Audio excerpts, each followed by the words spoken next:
Ini bab makan belalang, makan belalang.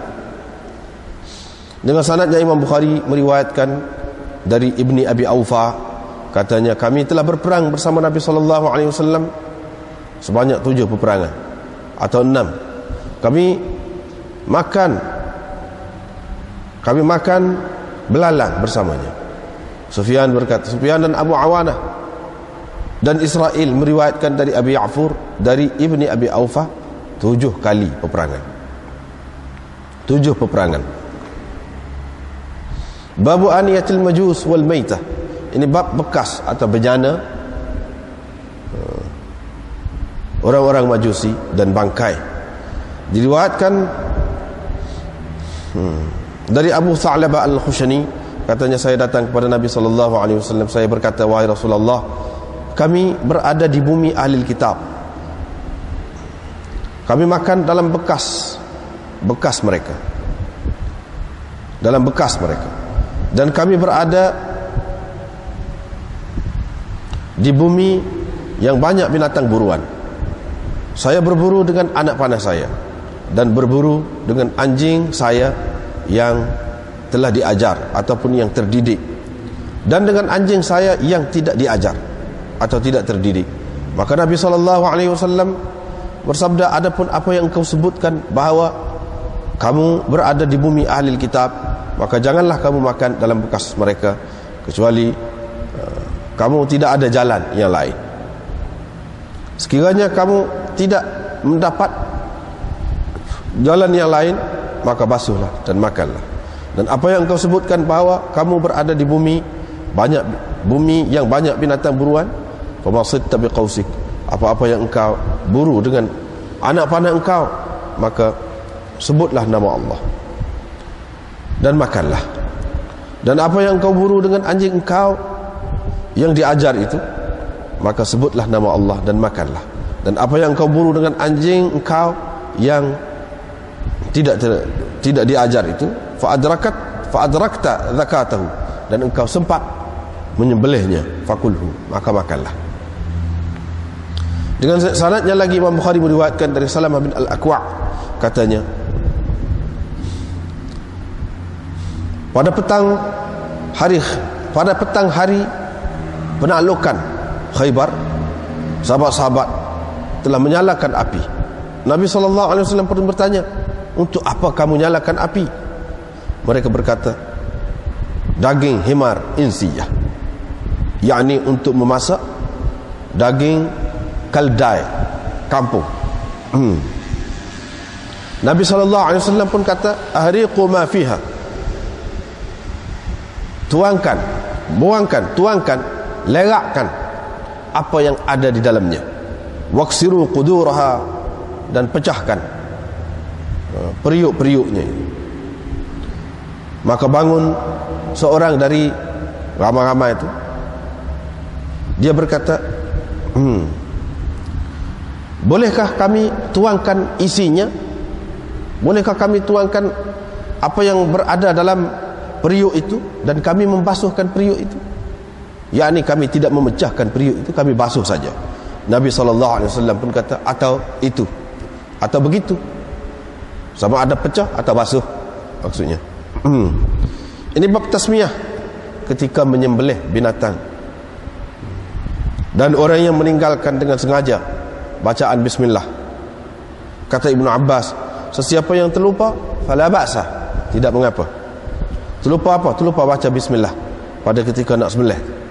Allah SWT berfirman, wala ta'kulu mimma lam yuzkar ismullahi alaihi wa innahu lafisq. Jangan kamu makan apa-apa yang tidak dibacakan nama Allah pada ketika menyembelihnya. Wa innahu lafisq, sesungguhnya itu adalah kefasikan. Wan nasi la yusamma fasiqan, orang yang terlupa tidak dinamakan fasik.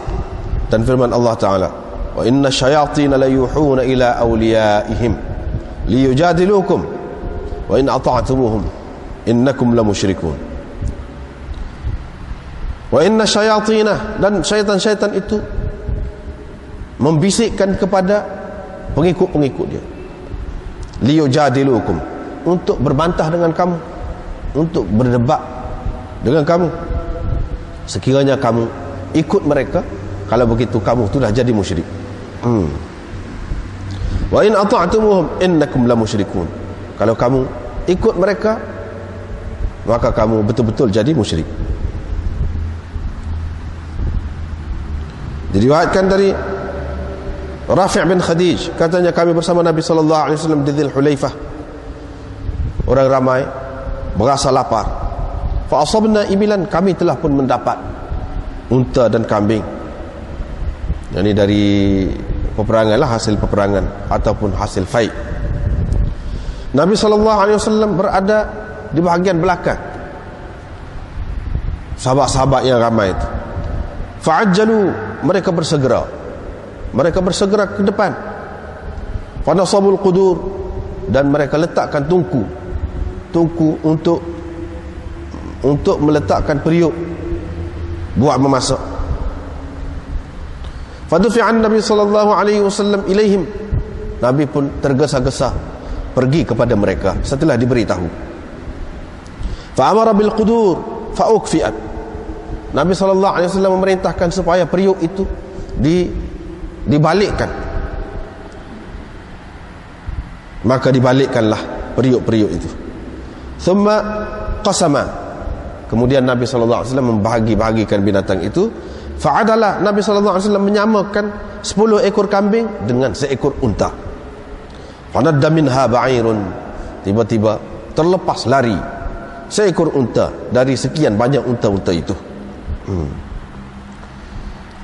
Wa kana fil qaum khailun yasirah, pada ketika itu bersama-sama sahabat ni, pada sahabat-sahabat ni ada kuda sedikit saja.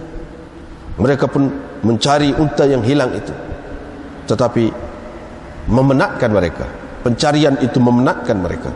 Fa ahwa ilaihi rajulun, maka adalah seorang yang tujukan anak panah dia kepada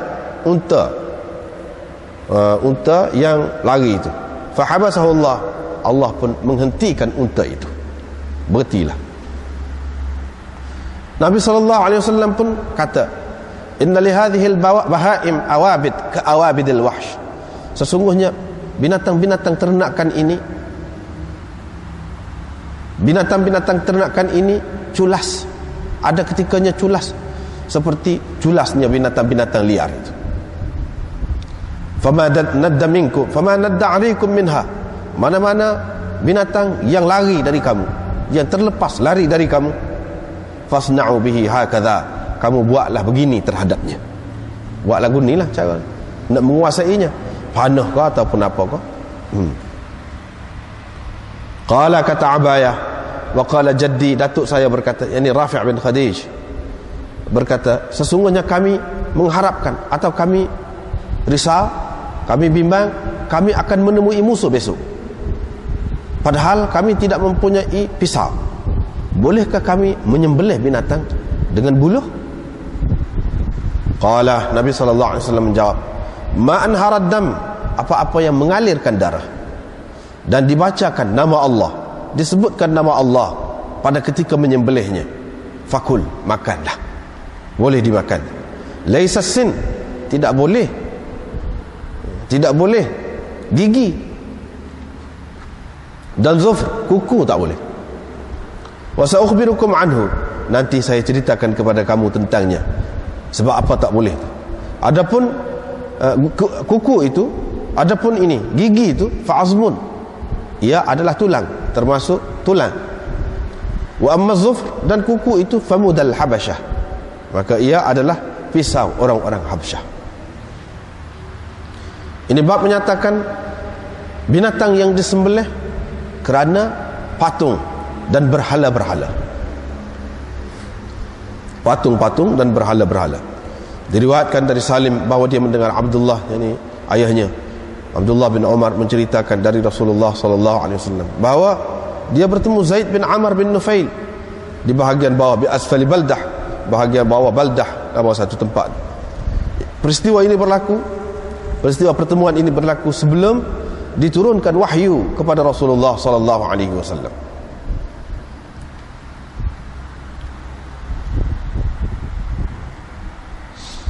Lepas tu faqaddama ilaihi Rasulullah sallallahu alaihi wasallam sufratan. Ada dalam satu nuskah begitu, faqaddama ilaihi. Ilaihi itu balik kepada Zaid bin Amr bin Nufailah. Yang mengemukakan itu Nabi sallallahu alaihi wasallam. Faqaddama ilaihi, kalau kita baca begini, faqaddama ilaihi Rasulullah sallallahu alaihi wasallam sufratan fiha al-lahm. Nabi sallallahu alaihi wasallam pun menghidangkan kepadanya satu hidangan, suprah, yang ada dalam hidangan itu daging. Fa aba an ya'kula minha. Dia enggan. Yani Zaid bin Amr bin Nufail itu enggan memakan sesuatu daripadanya. Sesuatu dari daging itu. Kemudian dia berkata, inni la akulu mimma tadhbahuna ala ansabikum. Sesungguhnya saya tidak makan apa yang kamu sembelih untuk patung-patung kamu, berhala-berhala kamu, dan kami tidak makan kecuali dari apa yang disebut nama Allah pada ketika menyembelihnya. Itu kalau kita baca tadi, mana tu? Faqaddama ilaihi Rasulullah. Ada dalam satu nuskah yang lain dia baca faquddima ila Rasulillah sallallahu alaihi wasallam sufratun. Gitu. Itu dalam nuskah ni dia tulis luar tu nuskah.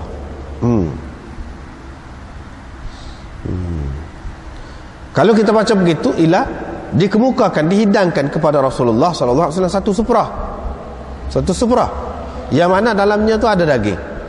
Lepas tu hak lagi tu begitulah, kami tidak makan. Maknanya Nabi sallallahu alaihi wasallam dengan Zaid bin Amr bin Nufail ni serupa. Begitulah, serupa, sama-sama tak saya makan. Ini sebelum diturunkan wahyu lagi, sebelum Nabi sallallahu alaihi wasallam ni diutuskan menjadi nabi lagi. Tak apalah, kita terjemah secara ringkas dulu. Ini bab sabda Nabi sallallahu alaihi wasallam, hendaklah seseorang itu menyembelih atas nama Allah, dengan nama Allah. Diriwayatkan dari Jundub atau Jundab bin Sufyan al-Bajali, katanya kami telah mengorbankan beberapa ekor kurban, binatang kurban. Kami telah mengorbankan beberapa ekor ataupun seekor di sini. Adhatan itu mufrad. Ada juga yang mengatakan jamak. Udhiyatan. Hak itu lebih itunya, lebih kemahnya. Udhiyatan seperti dalam nuskha luar atau adhatan dengan makna mufrad. Kami telah mengorbankan bersama Rasulullah sallallahu alaihi wasallam seekor binatang kurban pada suatu hari. Rupa-rupanya adalah orang yang telah menyembelih binatang-binatang kurban mereka sebelum sembahyang. Bila Nabi sallallahu alaihi wasallam selesai sembahyang, ra'ahum an-nabi sallallahu alaihi wasallam. Nabi sallallahu alaihi wasallam pun tengoklah mereka tu, bahawa mereka telah menyembelih sebelum sembahyang. Dapat tahu begitu. Faqala, dia pun berkata, sesiapa yang menyembelih sebelum sembahyang, maka hendaklah dia menyembelih sebagai gantinya binatang kurban yang lain. Dan sesiapa yang belum sembelih lagi sehingga kita sudah sembahyang saat ni, falyadhbah ala bismillah, hendaklah dia sembelih dengan nama Allah. Babu ma anhara dam min al-qasab wal marwah wal hadid. Ini bab apa yang mengalirkan darah berupa buluh, batu dan besi. Diriwayatkan dari Nafi' bahawa dia mendengar Ibnu Ka'ab, anak kepada Ka'ab bin Malik, menceritakan kepada Ibnu Umar bahawa ayahnya, yakni Ka'ab bin Malik, menceritakan kepadanya bahawa ada seorang hamba ataupun sahaya perempuan mereka yang menggembala kambing di atas bukit. Fa absarat bishatin min ghanamiha mautaha. Dia pun nampak seekor kambing dari sekian banyak kambing-kambing dia tu nak mati. Fakasarat hajaran, dia pun pecahkan batu. Fadhabahatha, dan menyembelih kambing tadi tu. Sembelih, bawa kelik. Faqala li ahli, ayah dia Ka'ab bin Malik ni pun kata kepada ahli keluarga dia, jangan makan lagi. Sehingga saya pergi kepada Rasulullah sallallahu alaihi wasallam, tanya dia dulu, atau saya hantar orang kepada Rasulullah sallallahu alaihi wasallam untuk bertanya dia. Dia pun pergilah kepada Nabi sallallahu alaihi wasallam, atau ini syak perawi ini, atau dia hantar seseorang pergi pada Nabi sallallahu alaihi wasallam. Nabi sallallahu alaihi wasallam pun suruh dia makan, boleh makan. Diriwayatkan dari Nafi', dari seorang lelaki dari Bani Salimah, menceritakan kepada Abdullah bahawa seorang sahaya kepunyaan Ka'ab bin Malik menggembala kambing dia di Jubail, di satu bukit kecil dekat suk, dekat pasar, wa huwa bisal'in, terletak di atas bukit Sal'in, nama bukit di Madinah. Fa usibat syatun minha, lalu seekor kambing dari sekian banyak kambing-kambingnya itu terkena apa-apalah, terkena apa-apa, sehingga nak mati. Fa adrakatha, dia sempat mendapatkan kambing itu. Fa kasarat hajaran, dia pun memecahkan batu. Fa dhabahatha, dan menyembelih kambing itu. Fa dzakaru lin Nabi sallallahu alaihi wasallam, mereka pun sebutkan perkara itu kepada Nabi sallallahu alaihi wasallam. Nabi sallallahu alaihi wasallam pun suruh mereka supaya makan. Diriwayatkan dari Rafi' bin Khadij bahwasanya dia berkata, wahai Rasulullah, kami tidak ada pisau. Dia berkata, apa-apa yang mengalirkan darah dan disebutkan nama Allah pada ketika menyembelihnya, fakul, makanlah.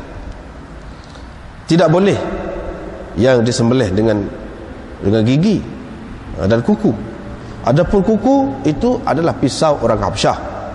Adapun gigi itu adalah tulang. Dan terlepas seekor unta, hak tadilah terlepas seekor unta, fahabasahu.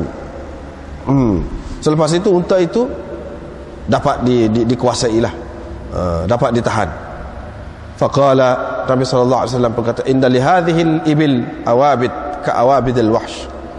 Sesungguhnya unta ini ada culas dia, seperti mana culas binatang liar. Fama ghalabakum minha, mana-mana binatang ternakan yang mengalahkan kamu dengan begitu, dengan lari begitu, yang menyusahkan kamu, fasna'u bihi hakadha, kamu buat beginilah. Bab makan belalang. Sini Imam Bukhari nak ayat di antara perkara yang boleh dimakan lagi, makan belalang. Dalam hadis ini Ibnu Abi Aufa menceritakan bahawa dia perang 7 kali dengan Nabi sallallahu alaihi wasallam, atau 6 kali, syak perawi. Tapi Imam Bukhari mari beberapa orang perawi daripada Abi Ya'fur selain daripada Syu'bah, iaitu Sufyan, Abu Awanah dan Israel. Mereka semua tanpa syak menyebutkan bahawa Abdullah Ibnu Abi Aufa ni berperang bersama-sama Nabi sallallahu alaihi wasallam sebanyak 7 kali. Dalam 7 peperangan lah, tidak syak atau 6 seperti tadi. Yang syak tu kita fahamlah dari sini, yang syak tu ialah Syu'bah. Apa sebab Imam Bukhari buat tajuk ini? Tajuk ni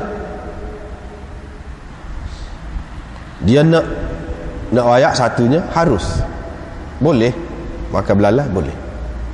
Yang kedua, ini cara Imam Bukhari, dia nak isyarat kepada satu hadis yang menyebutkan, zahirnya menyebutkan tak boleh lah makan belalang itu, bahawa hadis itu dhaif. Hadis itu dhaif, itu yang dia nak isyaratkan. Hadis Salman, su'ila Rasulullah sallallahu alaihi wasallam 'anil jarat faqala la akuluhu wa la uharrimuhu. Dalam Abu Daud ada disebutkan begitu. Salman meriwayatkan, dia kata ditanya Nabi sallallahu alaihi wasallam tentang belalang. Nabi sallallahu alaihi wasallam kata, la akuluhu wa la uharrimuhu, saya tak makan dan saya tidak haramkan. Saya tidak makan dan saya tidak haramkan. Kalau tidak haramkan pun jelas dalam hadis ini menunjukkan Nabi sallallahu alaihi wasallam tak makan. Sebab dhab lah, dia tidak makan dhab, tapi dia tidak haramkan. Imam Bukhari nak tolak tu. Hak tu dhaif. Hak ni hak sahihnya, iaitu Nabi sallallahu alaihi wasallam memang makan belalang tu.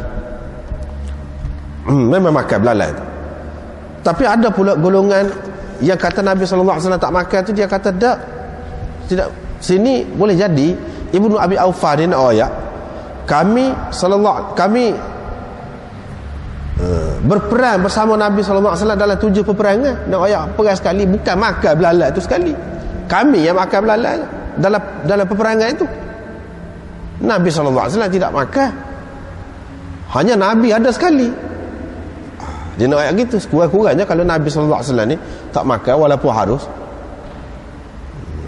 kuranglah kita kata walaupun harus. Imam Bukhari nak ayat tak. Memang Nabi SAW makan. Ma'a di situ maknanya Nabi SAW juga makan.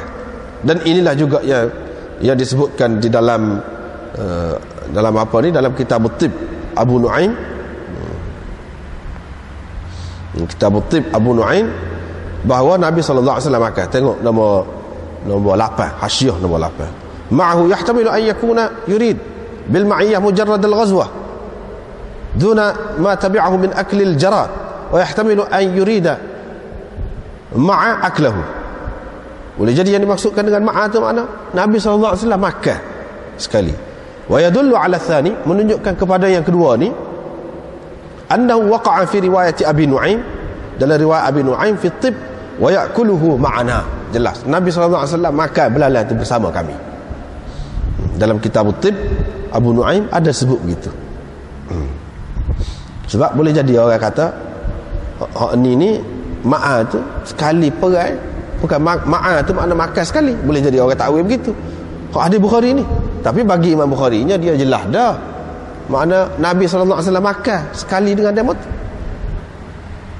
Jelas dah dengan hadis ni bagi dia nya. Takut-takut ada orang kata begitu. Faham bagaimana? Jawabnya, dalam riwayat Abu Nu'aim tu ada sebut dengan jelas bahawa Nabi SAW makan sekali. Makan belalang tu. Faham makan belalang tu lagu mana? Tanpa sembelih kau dengar sembelih. Sembelih lagu mana? Imam Malik kata tak boleh kena sembelih. Sembelih lagu mana? Sembelih cara dia lah, cabut kepala. Cabut kepala tu sembelih cara dia lah. Ada pula ulama mengatakan sembelih dia lagu mana? Bubuh dalam puyuk tu, goreng tu, sembelih dah tu. Bubuh dalam puyuk tu dia mampu dengan gitu. Atas api kita letak. Atas api, bubuh tu hatulah sembelih dia. Kalau lagu tu sembelih serupa dengan orang lain jugalah. Serupa dengan orang lain. Jadi hak jumhur ulamanya mengatakan tak perlu sembelih. Sama ada hidup-hidup kita bubuh lagu tu, ataupun dia mati dulu ikut, boleh berlaku. Sebab apa? Dalam riwayat yang lain disebutkan uhillat lana maitatan wa daman. Dihalalkan kepada kita dua bangkai dan dua macam darah. Adapun dua bangkai itu iaitu as-samak wal jarad, ikan dan belalang. Dua darah itu al-kabid wa tihad, iaitu hati dan limpa. Hak tu boleh makan. Sebab dalam Quran ada sebutkan darah tak boleh. Hak tu ad-damul masfuh, darah yang mengalir. Hak ni macam darah beku, dikecualikan. Darah biasa tu hak tak boleh. Hak ni nampak macam darah juga, tapi tidak dikira darah. Kalau nak kata darah pun hak tu darah yang boleh lah. Belalang termasuk dalam bangkai. Bila kata bangkai seperti ikan, kalau dia mampu dengan sendiri pun tak apa, halal untuk dimakan. Itulah yang dimaksudkan bangkai itu. Katakanlah kita bawa buah dalam supik, mampu, boleh makan. Bab aniyatul majus wal maitah. Ini bab bekas orang majusi dan bangkai. Hadis Imam Bukhari wak mari di bawah bab ni. Hadis dulu berapa kali dah wak mari ni. Hadis Abu Tha'labah Al-Khushani. Dalam hadis tu disebut ahli kitab. Dalam hak dulu pun ahli kitab juga. Ahli kitab ni hak maklumnya ialah Yahudi dan Nasara. Sedangkan di sini Imam Bukhari buat tajuk aniyatul majus, bekas orang majusi. Bekas orang majusi. Sedangkan dalam hadis ni hak dulu kita berapa kali dah jumpa ahli kitab disebut. Apa maksud dia? Itu susah bahagian. Terjematul bab ini kadang-kadang dia mengandungi banyak bahagian. Boleh dipecahkan kepada beberapa. Hak ni terjematul bab ni terbahagi kepada dua bahagian. Hak tu sah. Yang keduanya makan bangkai. Bab bangkai. Bagaimana yang dikatakan bangkai itu? Dan kalau hak bangkai bekas dia tu, bolehkah tidak kita guna selepas pada itu? Yang ni bekas bangkai. Babu aniyatil majus atau aniyatil maitah. Bekas bangkai. Yang ni bekas digunakan untuk memasak bangkai. Bekas digunakan untuk makan bangkai. Bekas itu kita boleh guna ke tak boleh? Hak tu Imam Bukhari nak bincang di sini. Dua bahagian. Bahagian yang pertama iaitu berkenaan dengan bekas majusi itu. Boleh ke tidak? Ada beberapa perkara. Yang pertamanya apa yang disebutkan dalam Hasyiah nombor 9 itu. Dalam Hasyiah nombor 9, cuba kita tengok. Oleh kerana ada juga sini, Ibn Tin berkata, Imam Bukhari buat tajuk lagu ni dan dia buat mari hadis Abi Tha'labah tu juga yang menyebutkan ahli kitab. Boleh jadi Imam Bukhari berpendapat Majusi ni pun ahli kitab juga. Tu sah. Majusi pun ahli kitab juga bagi Imam Bukhari. Dengan sebab itu dalam masalah jizyah, dalam masalah gapo pun diterima juga jizyah tu. Sebab setengah-setengah orang kata ahli kitab saja terima jizyah ni. Apa Majusi lagu mana? Majusi. Kalau kita terima ahli kitab, termasuk juga tu. Ibnul Munayyir pula berkata, Imam Bukhari buat tajuk ni Tarjamah lil Majus, sedangkan hadis-hadis berkenaan dengan ahli kitab. Ini berdasarkan apa yang dilarang. Berdasarkan apa yang dilarang pada mereka berdua, kedua-dua golongan, ahli kitab dan Majusi itu. Apa dilarang makan dalam bekas mereka tu? Apa? Sebabnya mereka tak kisah. Makan tu, makan halal bagi kita, haram bagi kita, makan. Bangkai dalam bagi kita, bangkai lah. Dan dia tidak sembelih dia tidak sah. Kalau dia sembelih dia tidak sah, maka bangkai lah. Dia makan dalam pinggan dia. Ahli kitab pun lagu tu juga. Atau dia makan babi ke, dia makan gapo-gapo, hak haram. Pada tu basuh pun kok mana-mana pun dia guna dah bekas tu. Lagu mana? Supaya juga puak Majusi ni jenis tak cara juga makan. Tapi berbeza dengan kalau puak-puak Hindu. Puak-puak Hindu tu pun dia banyak macam pula. Ada Hindu bedah belaka. Bedah belaka. Ada Hindu tak boleh makan. Setiap yang bernyawa tak boleh makan. Kalau lagu tu jelas benar lah. Kalau lagu tu kita bebas lah makan. Bebas makan, tak payah soal lah kalau lagu tu. Tak payah basuh. Sebab apa? Memang dia tak makan. Setiap yang bernyawa tak makan.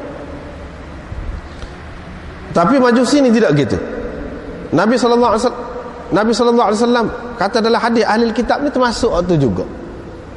Termasuk dalam ahli kitab tu juga Majusi ni, sebab sama-sama tak cara. Dengan sebab itu Imam Bukhari masuklah Majusi. Faham dari situ. Tidak nanti ahli kitab saja. Kalau tidak ahli kitab pun, kalau perbuatan dia tu seperti ahlul kitab yang jenis tak cara tu, lagu tu lah sikap kita, iaitu kita kena basuh dulu kalau tak ada bekas diri. Gitu. Itu pendapat Ibnul Munayyir. Kata Kirmani, ataupun dia menghukumkan atas salah satu dari dua tu bil qiyas alal akhar. Dengan qiyas, Imam Bukhari sabitkan Majusi itu dengan qiyas. Dengan i'tibar Majus itu yaz'umun annahum ahlul kitab. Dengan mengambil kira orang-orang Majusi itu menganggap mereka ahlul kitab juga. Oleh kerana mereka menganggap ahlul kitab, kita layan dia seperti ahlul kitab lah. Boleh jadi juga lagu tu. Sekurang-kurangnya dengan mengkiaskan Majusi itu dengan ahlul kitab. Kerana dakwaan mereka juga ahlul kitab. Hak lebih lagi daripada tu, kata Syekh Ahmad Ali Saharanpuri, dia kata apa? Qultu, hak lebih molek lagi daripada hak tu, Imam Bukhari nak isyarat sini. Dia buat tajuk ni isyarat kepada apa yang tersebut di dalam setengah-setengah turuk hadis ini. Dengan jelas disebutkan dengan jelas Majus. Inna bi ardil Majus. Ada dalam setengah-setengah turuk hadis ini sebut Majusi itu dengan jelas. Hak mana? Iaitu dalam Tariq Tirmizi. Dalam Tariq Tirmizi riwayat daripada Tha'labah. Ditanya Rasulullah sallallahu alaihi wasallam tentang qudur al-Majusi, periuk-periuk Majusi. Lagu mana? Nabi sallallahu alaihi wasallam kata, anquha ghaslan watbakhu fiha. kamu cucikan dia dengan basuh dan masaklah menggunakan periuk dia tu. Tetapi riwayat itu tidak sahih, dhaif. Dalam Tirmizi tu, Tariq Tirmizi tu hak sebut perkataan majusi ada tu, hak tu tidak sahih. Cara Imam Bukhari nya biasanya kalau ada hadis yang tidak sahih, dia sebut dalam tu lah, dalam terjematul bab dia ambil kandungan hadis tidak sahih tu. Lepas tu dia isyaratkan melalui hadis hak dia mari tu. Dia tidak ada mengikut syarat dia sebut majusi, perkataan majusi dengan jelas itu. Hak ada tu mengikut tariq orang lain, riwayat orang lain. Riwayat Tirmizi misalnya, yang mana riwayat itu tidak sahih. Bila tidak sahih, Imam Bukhari tak marilah hadis tu. Dia cuma isyarat kepada hadis tu dalam terjematul bab dia. Lepas tu dia mari juga, dia terima juga majusi boleh tu. Bukan berasaskan kepada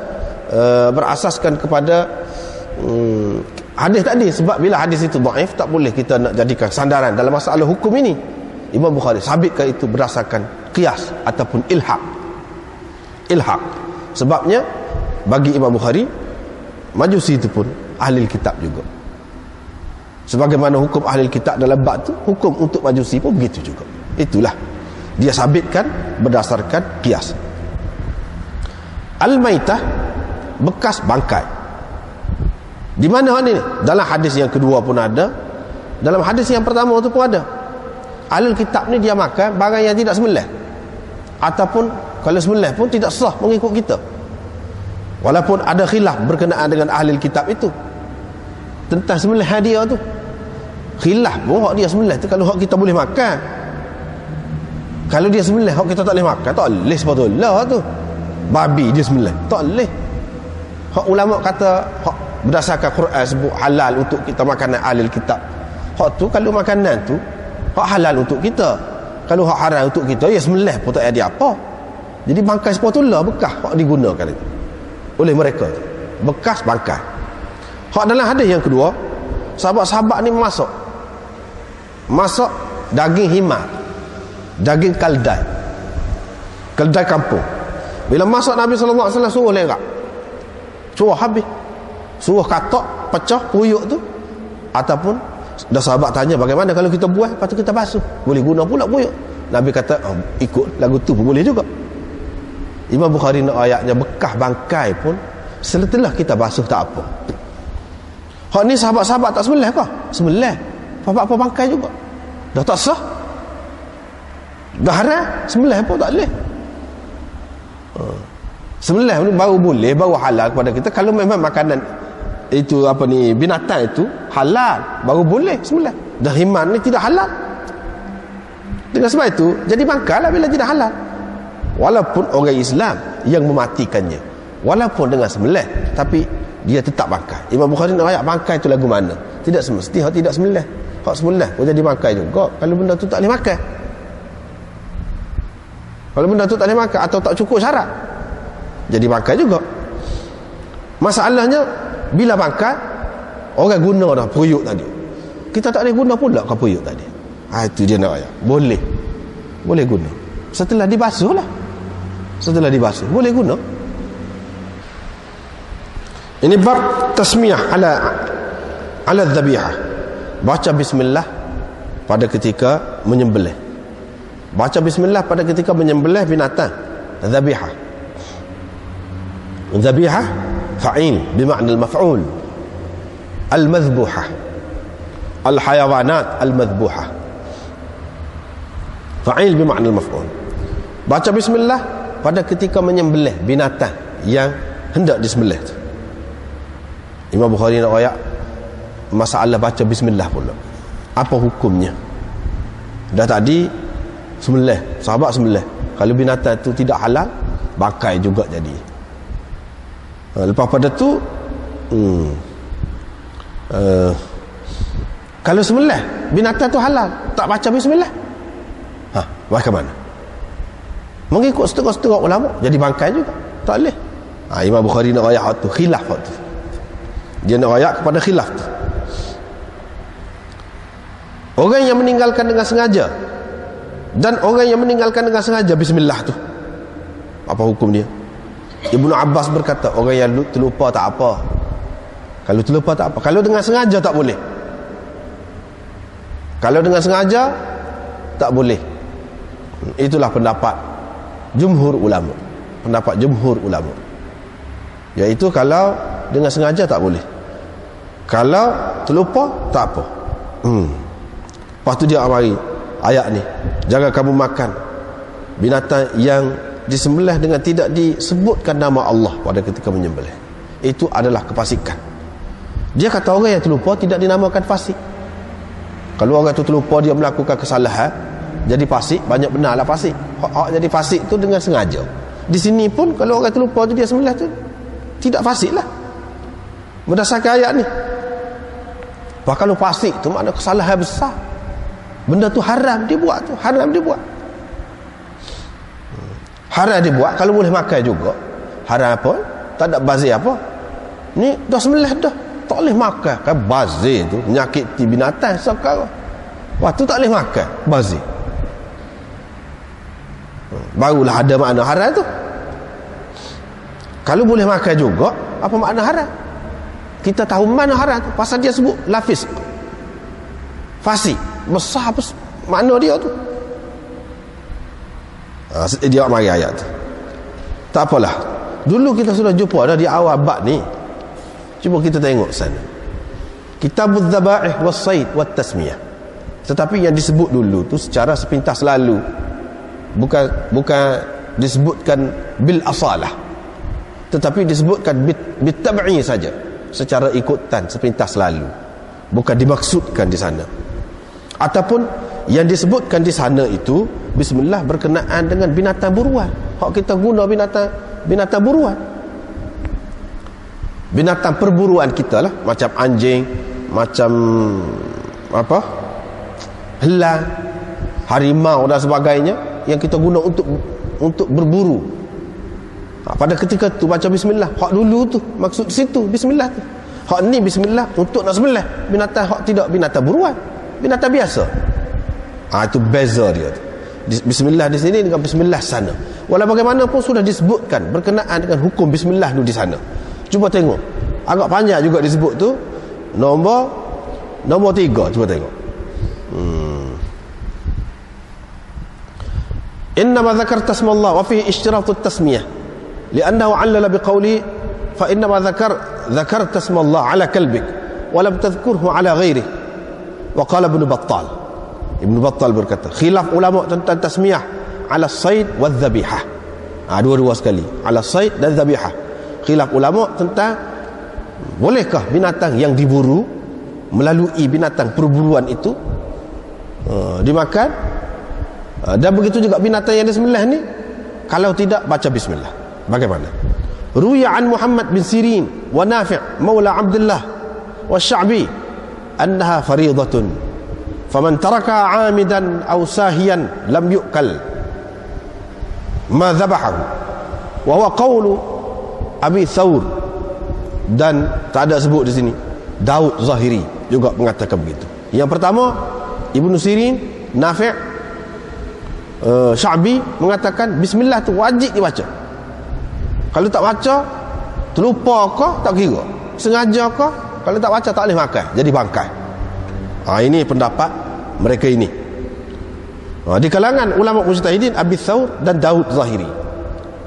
Golongan yang kedua berpendapat, termasuk Malik, Thawri, Abu Hanifah dan ashab mereka, meninggalkan baca bismillah kalau dengan sengaja tak boleh makan binatang yang disembelih.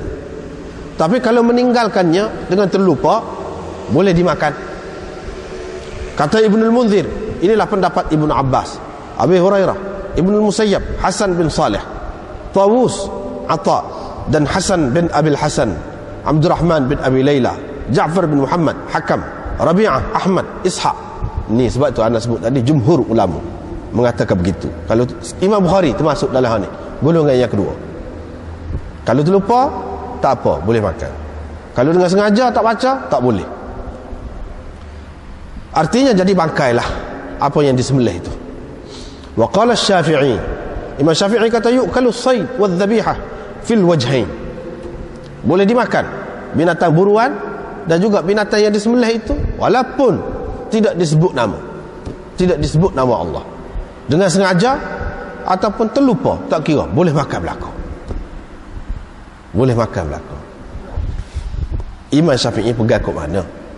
Ada rasa hak paling sedap di sini, walaupun Syafi'i tidak ramah sekali dengan dia ni, bahkan ramai orang kata ke dia ni, apa Imam Syafi'i tinggal ayat Quran yang jelas.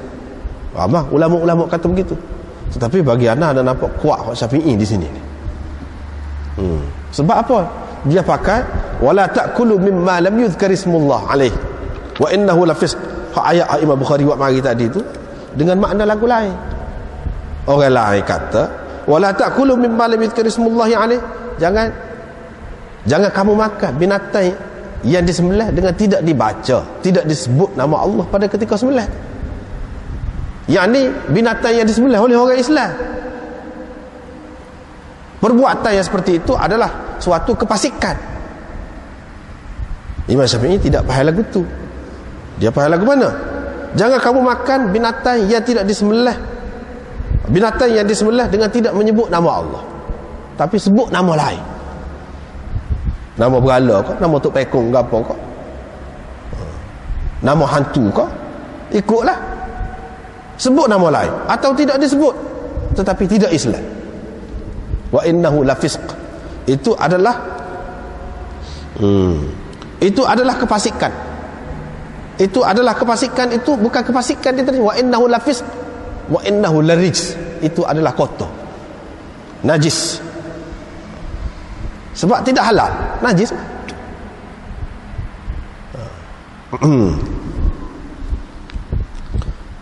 Dia faham begitu sesuai dengan ayat lain. Sesuai dengan ayat lain, iaitu yang binatang yang disembelih bukan atas nama Allah. Dia faham gitu. Lepas pada tu dia pegang dengan hadis. Ini dalam Baihaqi, dalam Sunan Baihaqi ada disebutkan satunya riwayat daripada Ibnu Abbas. Ibnu Abbas ditanya tentang orang yang sembelih dan dia tidak baca bismillah.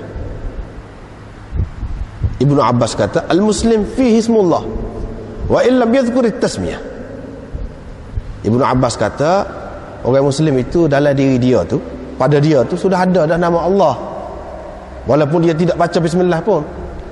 Ibnu Abbas kata begitu. Lepas tu Baihaqi juga meriwayatkan dari As-Sal, tapi ini termasuk dalam Marasil Abi Dawud. Dia kata apa?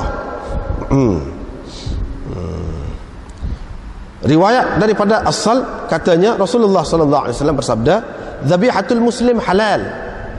Dzakara ismallah aw lam yadhkur.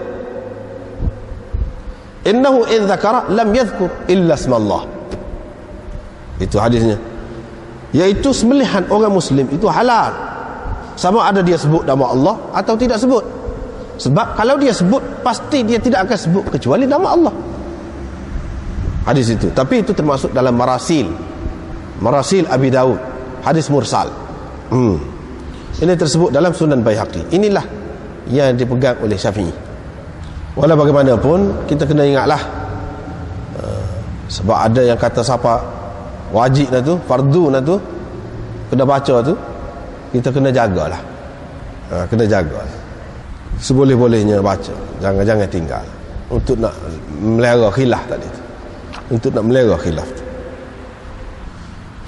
Ke mana-mana pun jumhur ulama mengatakan kalau terlupa tak apa, kalau sengaja tak boleh. Jadi syaitan kata dia membisikkan kepada pengikut-pengikut dia, liyujadilukum, untuk berbantah dengan kamu. Bantah dengan kamu lah ke mana? Dia mungkin akan menimbulkan kemuskilan dalam diri kita. Apanya kalau sembelih, maksud sembelih ni nak keluar darah dia. Orang kafir pun sembelih juga. Katakanlah kalau orang kafir sembelih, apa kita tak boleh makan? Dari segi logiknya, kalau kita maksud ada hikmat dalam sembelih tu nak keluarlah, kita kata racun-racun ataupun perkara-perkara yang tidak baik, yang membahayakan kepada kesihatan manusia, dengan sembelih tu orang kafir pun sembelih juga, keluarlah darah tu, apa tak boleh makan? Apa tak boleh makan? Dia akan kata gitu. Macam-macam lah cara dia. Itu maksud selepas ayat tu dia kata, inna syayatin la yuhuda ila awliyaihim liyujadilukum. wa in ata'tumuhum innakum lamusyrikun. Kalau kamu turut mereka, kamu jadi musyrik. Kalau kamu kata boleh makan apa yang disebutkan oleh orang kafir, sebut nama berhala ke apa-apa, hak dia sembelih tu kita boleh makan asalkan dia sembelih. Kalau lagu tu kita jadi kafir. Pasal apa jadi kafir? Kita telah menghalalkan apa yang diharamkan oleh Allah SWT. Hak ni berkait dengan orang kafir ni. Sebab tu jadi musyrik. Takkanlah kalau kita buat, kalau kita orang Islam tidak sebut nama Allah, kita jadi musyrik dengan sebab perbuatan itu. Paling tinggi orang-orang duduk kata tu pun, ulama-ulama lain duduk kata tu paling tinggi pun fasik je. Fasik tidak jadi musyrikun. Jelaslah di sini menunjukkan bahawa Imam Syafi'i pegang tu lebih kemah lagi. Sebab hak ni berkait dengan orang musyrikun. Dia yang muskil tu. Kalau kita tengok kepada asbabun nuzul ayat ni, kemuskilan tu ditimbulkan oleh orang kafir tu. Macam tadilah. Apa tak boleh pakai? Apa tak boleh pakai? Kalau orang tanya kita gitu pun muskil kalah juga. Jawabnya begini. Jawabnya kalau nak main dengan cara akal begitulah. Jawabnya Allah SWT buat ni dalam alam ni sebagai makanan kita, minuman kita, sebagai makanan lah kita kata. Hak mana binatang tu, binatang-binatang yang apa ni, hak tidak binatang, kita kata sayur, berah, gapo tu, hak tu tidak hidup. Hak tidak hidup. Hak tu kita boleh makan tanpa kita menyebut nama Allah. Tidak orang Islam pun yang tanam benda tu. Tidak orang Islam pun yang apa ni, tanam sayur tadi, tanam padi tadi, proses dia tu. Tidak orang Islam pun tak apa tu. Sebab apa? Dia tidak hidup. Tapi kalau sampai ke peringkat hidup binatang, untuk membolehkan kita makan tu, dia kena ada satu tingkat lagi dalam Islam ni, iaitu orang tu kena beriman. Sebab apa? Sebab kita mengorbankan satu hidupan ni, sakit kok mana-mana pun. Walaupun kita kata dengan sembelih tu, bagi kita lah hikmah di sisi kita, di sisi orang Islam ni, kita kata sakit pun tak apa. Sebab apa? Kalau dia tidak, kalau dia, kita tak sembelih pun, dia mampu juga. Dia mampu juga. Jadi makan saja. Kalau dia tidak mampu sendiri, dia boleh jadi mampu dimakan oleh binatang lain. Sama sakit juga, boleh jadi sakit lebih lagi daripada tu. Kena kaki, lepas tu binatang musang tu lari, duduk sakit berapa hari situ. Kita nak sembelih tak boleh. Katakanlah kalau tak boleh sembelih, siapa mampu? Ayat rugi pun rugi, sakit pun sakit dia, lama lagi. Lepas tu kalau binatang, lembu ke kambing kalau kita kata, dia dengar rimau mengaung tu, rimau mengaung, singa mengaung tu pun macam nak putus habis dah orang-orang dia.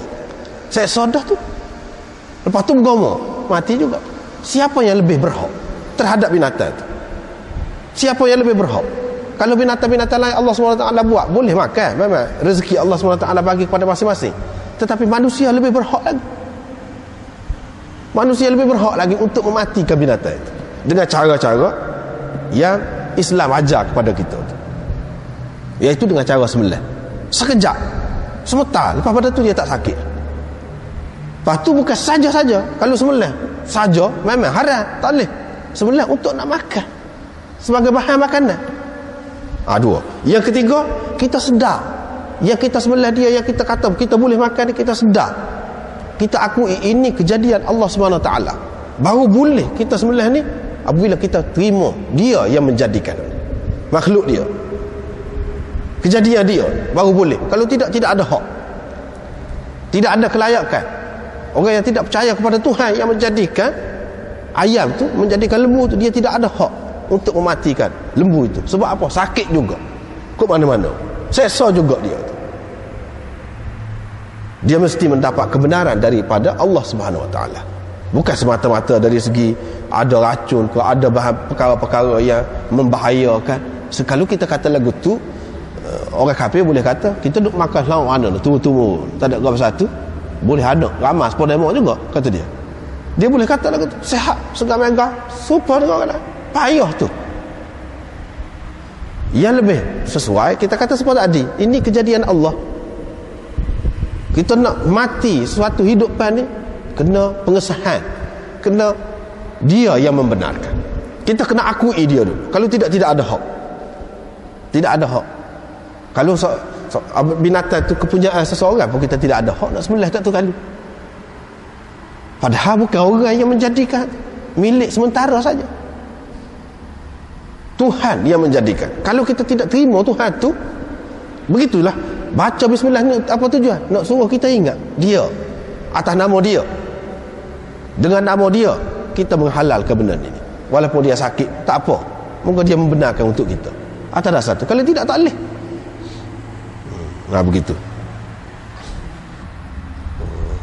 Lepas tu ni dia siapa dia Dzulhulaifah ramah lapar tu pakai nak berdiri tuku selalulah, nak letak puyuk, nak masuk.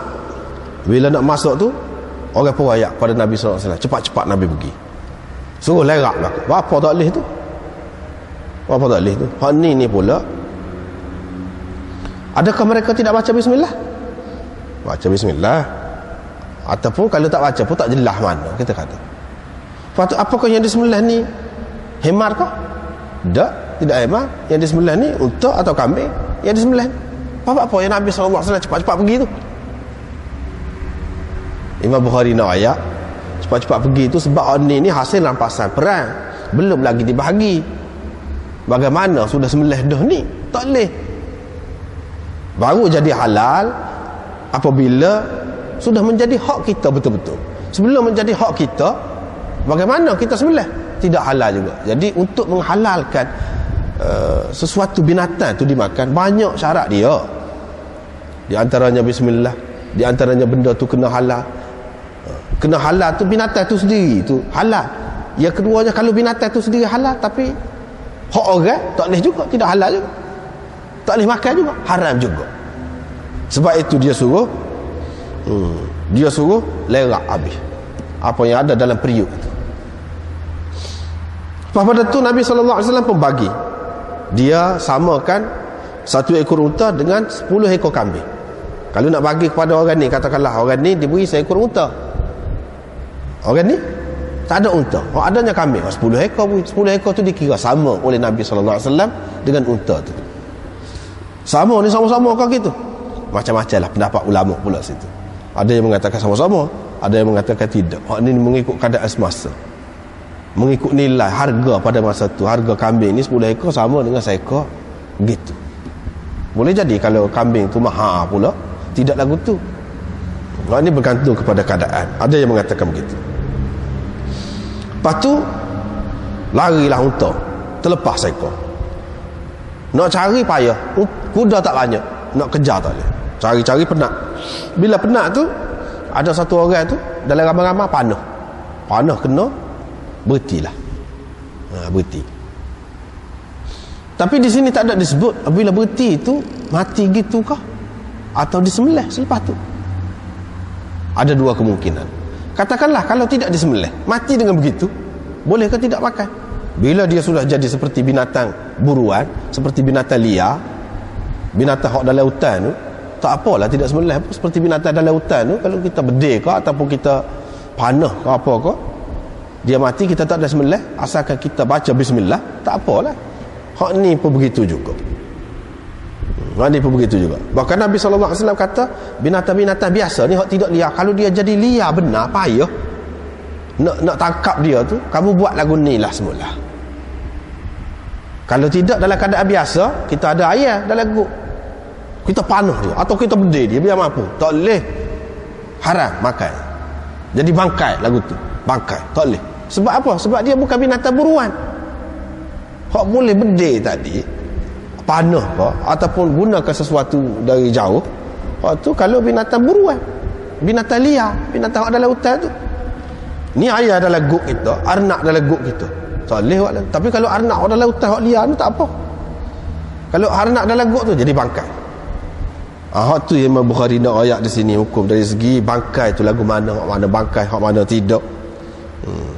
Bismillah tu, kalau bismillah pun tak ada, bismillah bedil hak dalam guk tu, tak boleh. Moga kita boleh higap dengan cara biasa. Itulah yang dia nak ayat sini. Tapi kalau hak biasa ni pun dia jadi culah benar, boleh juga. Boleh juga. Lepas pada tu dalam hadis ni Rafi' tanya Nabi SAW, kita harap atau kita bimbang, boleh jadi kita akan bertemu musuh besok ni, lepas tu kita ni tak ada pisah. Tak ada pisah. Bolehkah kita sembelih dengan bulu? Banyak hukum ni dalam hadis ni. Nabi SAW kata apa-apa yang mengalirkan darah dan disebutkan nama Allah pada ketika menyembelih binatang itu, makanlah, boleh makan, tak apa. Dengan buluh ke, dengan apa ke, tak apa. Tidak boleh, kata dia, tidak boleh gigi, tidak boleh kuku, asalkan hal tu ya. Selain daripada tu boleh.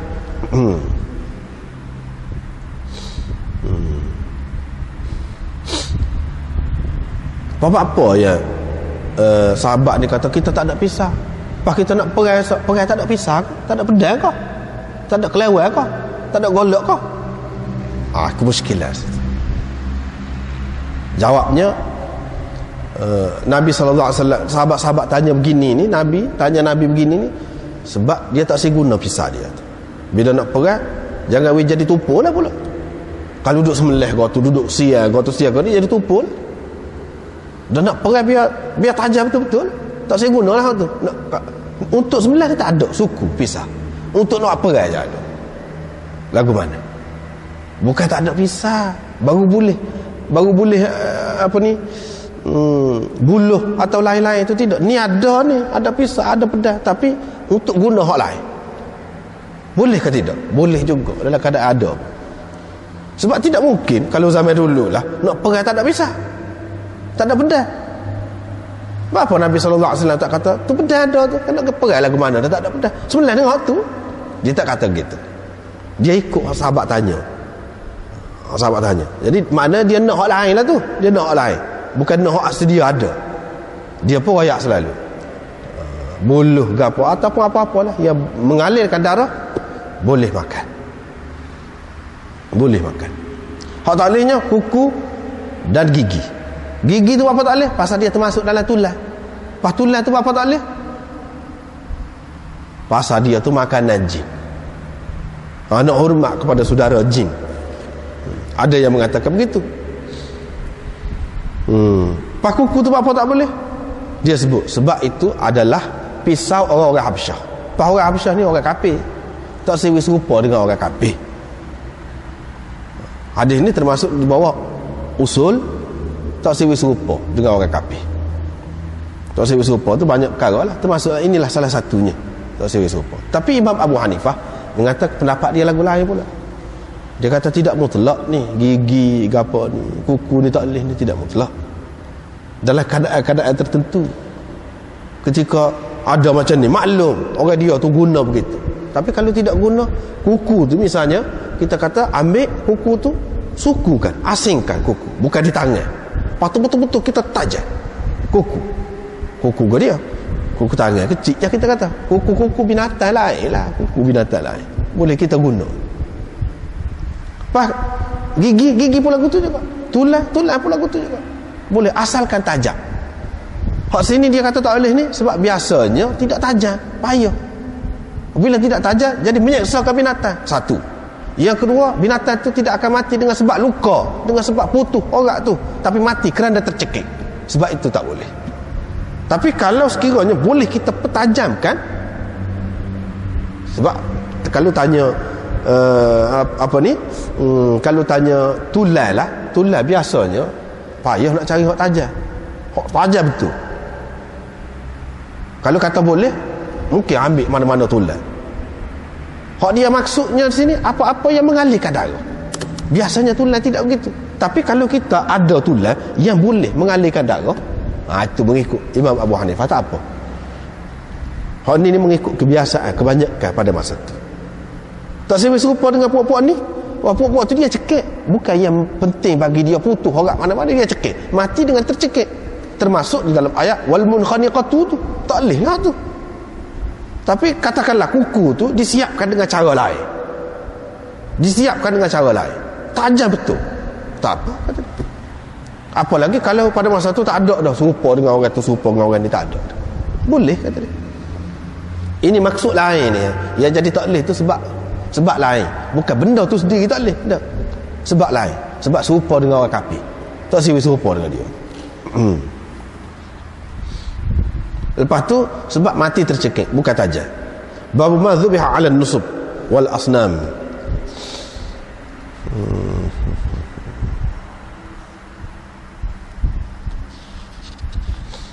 Tak boleh makan lah ni. Bab ni Imam Bukhari nak mari nak ayatnya, tak kira binatang tu halal ke, tidak halal ke, sembelih ke. Kalau atas nama muka lain, tak boleh. Atas nama kau ni lagi muka lain. Atas nama hatu. Tok bawa royak, kena sembelih kambing nak mari. Pala tu pergi letak dulu. Sembelih tu memang kerana tu. Kalau tidak sembelih. Tak boleh makan. Jangan dimakan. Sebab itu sembelih bukan kerana Allah dah tu. Kerana benda lain. Kerana nak pergi jamu kepada apa? Hak tu mama royak tu lah. Dia pergi letak dalam hutan. Kita nampak tak ada gapo, lama-lama buruk gitu, bulat gitu. Dia makan juga cara dia. Ataupun dia ambil lah apa-apa. Dia nak lah manusia ni jadi hamba kepada dia, turut dia, ikut arah dia. Hak tu hak dia nak. Lepas tu dia bui lah. Kadang-kadang jadi segar. Kita pun ya Allah juga. Kita kata itulah ujian Allah Subhanahu Wa Taala. Supaya dia bui kita sakit lah. Kalau kita nak kagum dengan seseorang tu, nak anggap dia ni ada kuasa gaib, kerana dia boleh menyembuhkan kita, banyak benar lagu tu. Boleh tahan sembuh lah. Ubat ni, kita puja ubat ni. Doktor tu, kita puja doktor tu. Sebab kita demam sial. Lagu tu lah juga. Cuma kita tidak berasa begitu. Manusia tidak berasa begitu sebab kita nampak benda zahir. Doktor tu orang sebab kita juga. Sebab tu kita tidak ada pemujaan, tidak berasa ada kuasa gaib, tidak berasa begitu. Lepas tu dia guna ubat-ubatan biasa. Ada pun hak ni tak ada apa sebab biasa, tiba-tiba sia juga. Hak tu lebih mencabar, lebih menggugat akidah. Sebab itu tidak dibenarkan. Suruh jaga sangat. Takut-takut kita anggap ada lagi hak kuasa gaib selain daripada Allah SWT.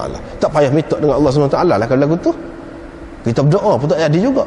Baik kita lama-lama jadi lagu tu, rosaklah akidahnya. Sebab itu tak boleh. Lepas tu dia sebutlah dalam cerita ni, Zaid bin Amr bin Nufail. Ini adalah salah seorang semasa jahiliah lagi, dia tidak suka kepada berhala-berhala. Dia tidak sembah berhala. Dia tidak suka kepada rosak ni. Dia kata sudah lari dah ajaran Nabi Ibrahim yang sebenar. Dia tak seikut. Tak seikut orang ramai. Kalau orang hidangkan makanan, lauk ke apa, tak sih. Sebab apa? Dia kata ni kamu sembelih atas nama Tuhan. Tuhan kamu. Nabi SAW bagaimana sebelum pada dapat hukum ni, sebelum dia jadi Nabi, dia tak makan daging lah. Makan. Lepas tu daging orang kafir pun kalau sembelih biasa tak apa, hukum pada masa tu tak apa, tak ada hukum lagi. Hak tak bolehnya, hak Nabi SAW tidak pernah makan. Begitu juga orang-orang seperti ni, dia tidak Islam lagi. Zaid bin Amr bin Nufail mati gitu. Macam Waraqah, walaupun ada khilaf di kalangan ulama. Ada yang mengatakan dia masuk Kristian, dia pilih agama tu. Ada yang pilih agama ni macam-macam lah. Ada yang tak silih agama mana-mana, tapi dia tak silih juga ikut cara kafir Quraisy. Orang-orang ni dan Nabi SAW, binatang-binatang yang disembelih atas nama berhala ataupun depan berhala, dia tidak makan. Tapi kalau tidak, sembelih biasa, dia makan. Sembelih biasa, makan. Pada ketika tu tak ada lagi hukum ni. Nabi SAW pun boleh makan, tidak jadi masalah. Memang makan pun. Kalau tidak, mesti sebut dah. Ada dalam sirah, kalau dalam hadis, kalau apa Nabi SAW tak pernah makan daging apa-apa. Lepas tu tak ada sebut. Kalau dia nak makan, dia mesti sembelih sendiri. Tak ada sebut. Dari situ kita tahu dia seperti ramai-ramai. Tak apa lagu tu. Sebab hukum tak ada. Seperti sahabat-sahabat minum arak sebelum haram arak, apa-apanya tak ada apa. Begitulah. Lepas tu ni sembelih kurban ke apa ni, ni cerita lain. Bab qaulin Nabi sallallahu alaihi wasallam falyadhbah ala ismillah. Bab ma dhubiha ala nusub wal asnam, habis kat tu. Ni adalah Zaid bin Amr bin Nufail. Sekatulah, wallahu a'lam.